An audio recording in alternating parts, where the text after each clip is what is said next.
Hey there, folks and friends. Connecting Dots here. Tuesday, June 10th, 2014. Okay, an update on the video here on this shooting in Oregon. I don't know what to say. It seems to me like there's a lot of things that don't add up here, and I'll go over them once again, as well as the latest findings on this. Yeah, I think it's a false flag, to be honest with you, but you can make your mind up for yourself.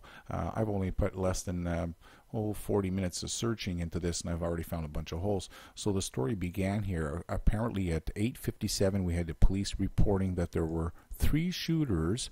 2 fled the scene. One of them was caught at the church across the street. That's their own words, caught. And then we have another report there at 8:59 a.m. The parents, briefed by the police, said 3 shooters were involved. One of them still in possession of a gun, and he was located at a nearby church. I imagine it's the same church across the street, correct? And it goes on to say here at least 1 victim was struck. Now, I've deciphered the audio from the police, and that's on the next page, but I want to continue on here because it's important that you pay attention to, or you keep in mind they're originally saying there were 3 shooters and 2 fled the scene, and the other one was caught up at the church across the street.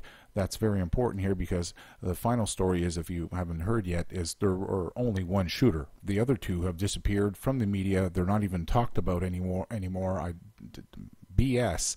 Now, and also you'll hear in the audio where I talk about there was multiple shell casings. That means there must have been other gunshot fires outside the school around the gymnasium. But regardless, here there's another student that said that the shooting had taken place in a locker, and the victim was a teacher, and he had been taken out on a stretcher. So he had obviously some injuries, and he wasn't able to walk, and they had to be taken out on a stretcher.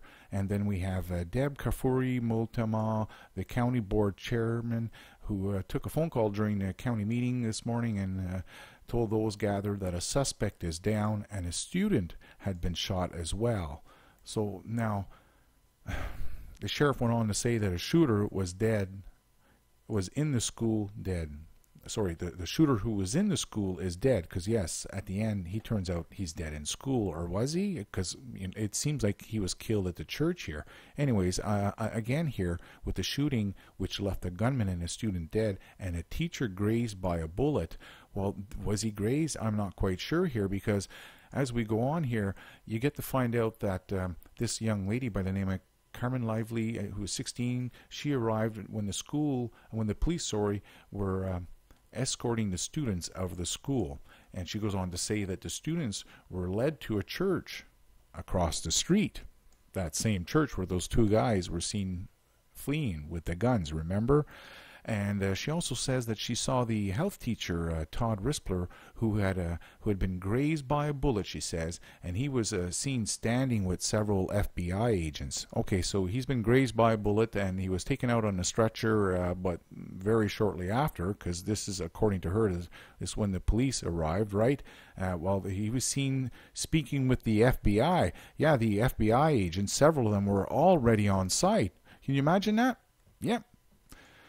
Wow, eh? And she says that he had, his shorts were torn. They were torn by the grazed bullet near his hip. Okay, so she doesn't mention anything about blood here. She just says that his shorts were torn because of the grazed bullet. Well, if the gentleman, or should say the young man, the teen, came in with a rifle, because that's what you'll find out later on here. He apparently came in with a rifle, and if he was shooting the teacher and it hit him in the shorts and it grazed the shorts, I could see a hole in the shorts. The bullet exits the other side of the shorts. The fabric would be rippled a little more and it'd be a bigger hole. But she says they're actually torn here, and he was taken on a stretcher, right? But no blood. She doesn't say anything about blood, but she does say that there was the bullet went near his hip. Well, lo and behold, here we end up finding out that they're going on to say here that he was a lone gunman, and he was armed with a rifle, and he shot and killed a student, and he injured the teacher, and it was shortly after the classes started, and that's what I see here, that this began in the morning at 8 o'clock, and the police were already, the scanner that I have on the next page started at 8:05, so very shortly thereafter they were already on the scene here. And it goes on to say that the he was later found dead as police arrived. So the lone gunman was found dead as police arrived. There's something doesn't add up here. Now keep track of all this the lone gunman, where he's dead and where he's found, and 1 minute he's caught and the next minute he's not. Okay, just pay attention to that, because at the end is where you really get the kicker out of all of this. This twisted story. This, I believe, is another false flag. Now, it goes on to say here how the teacher was injured, and his injuries weren't life-threatening, and he was treated at the scene, as we all know, because he was seen standing up talking to the FBI, who were already on scene. Imagine that. Now, it goes on to say here how the, they were prepared for this, because it seems that the mayor, Doug Daou, said that in an interview with the police department, in an interview, that the police department and the sheriff's office had recently conducted an active shooters drill at the high school. How convenient, and that's why they had the immediate response, I guess, right? Because, it seems like they had the robot team and everything, and if you saw the pictures, what goes on there, anyways, if you didn't, don't worry about it, because I got it at the end of this here. I got it from their scanner, and even there with the robotics, there's some funny business there on the whole timing of this event, considering this all began at 8 o'clock, and the scanner from the police department did not start till 8:05. Less than 20 minutes later, they already got the robot team, and they're about to start searching the room. I don't know if it happens really that fast, but you know what? They were prepared, because they had an active shooter drill just a week before.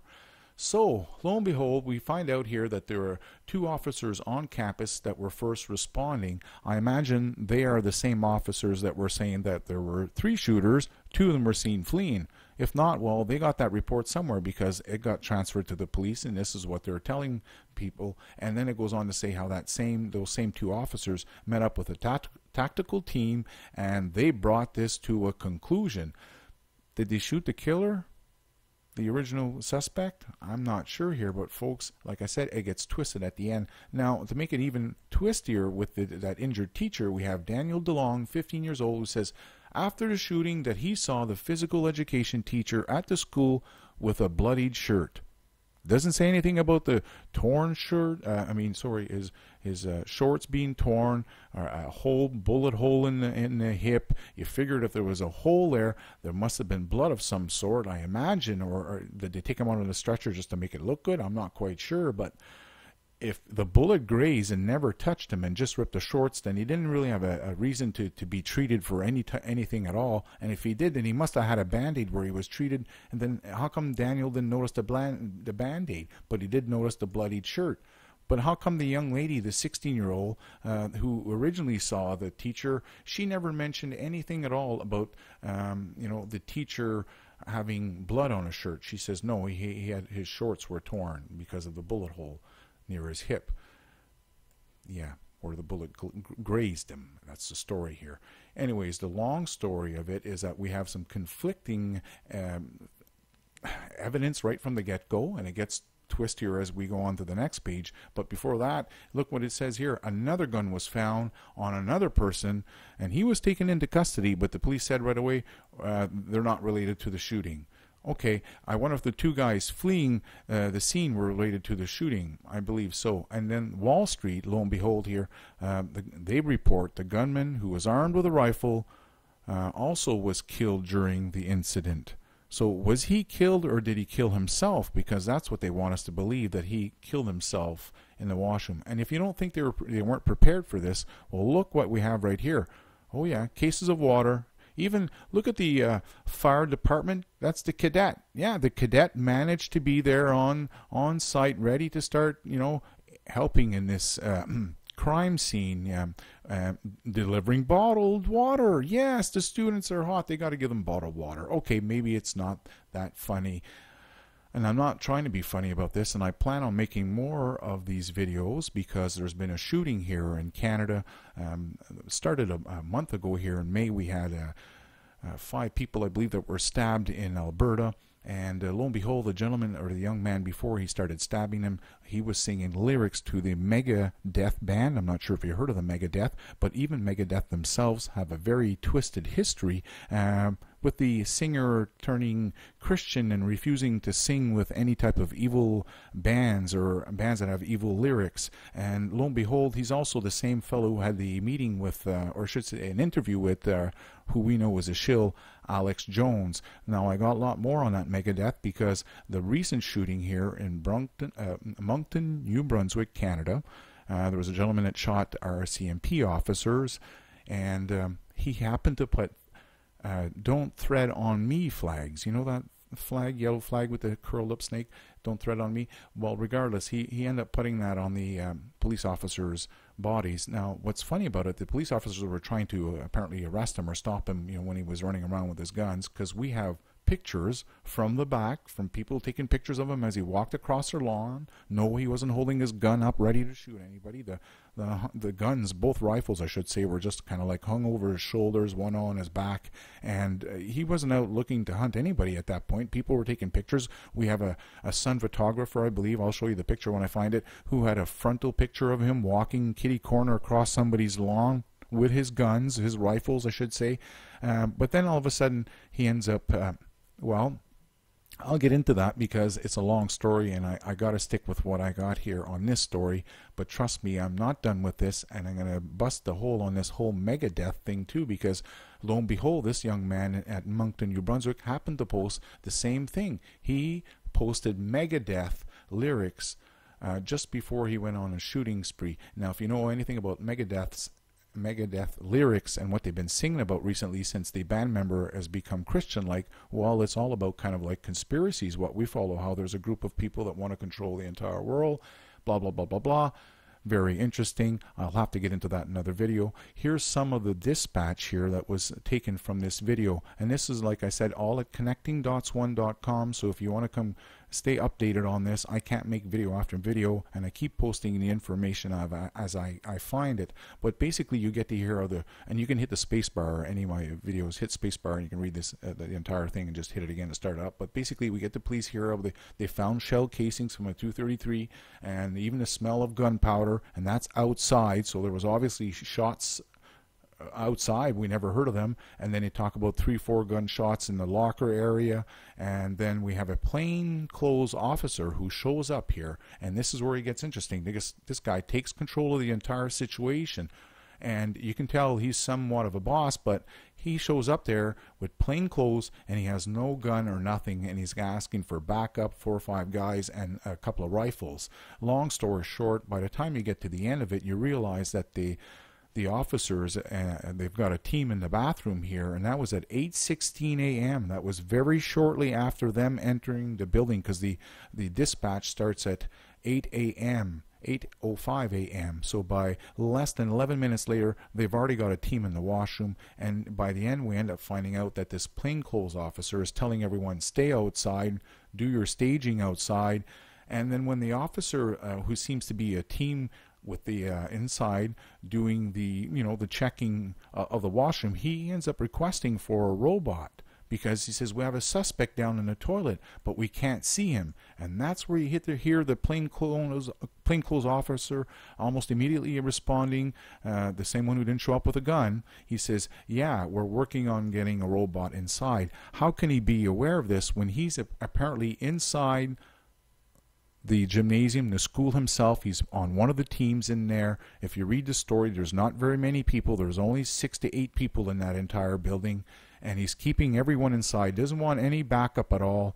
Very strange how this goes on. And then they go on to say how they found the shooter. Well, he was spotted by the suspect. The police spotted the suspect slumped over in the toilet bathroom. Apparently he'd killed himself. So that's where I'm at on this whole thing. But I got to go back to the church, because that's where there's a whole lot of conflicting evidence. We had the police saying that there were 3 shooters and 2 of them had fled the scene, and one of the shooters was caught at the church across the street. Then at 8:59 we have again the parents being briefed by the police saying there's 3 shooters that were involved, and the one of them was still in possession of a gun located nearby at the church. Then we have that other young lady, Carmen Lively, who says, yeah, the students were escorted across the street to the church. Odd things here, folks. I got to end this video. Another one coming up. Take care.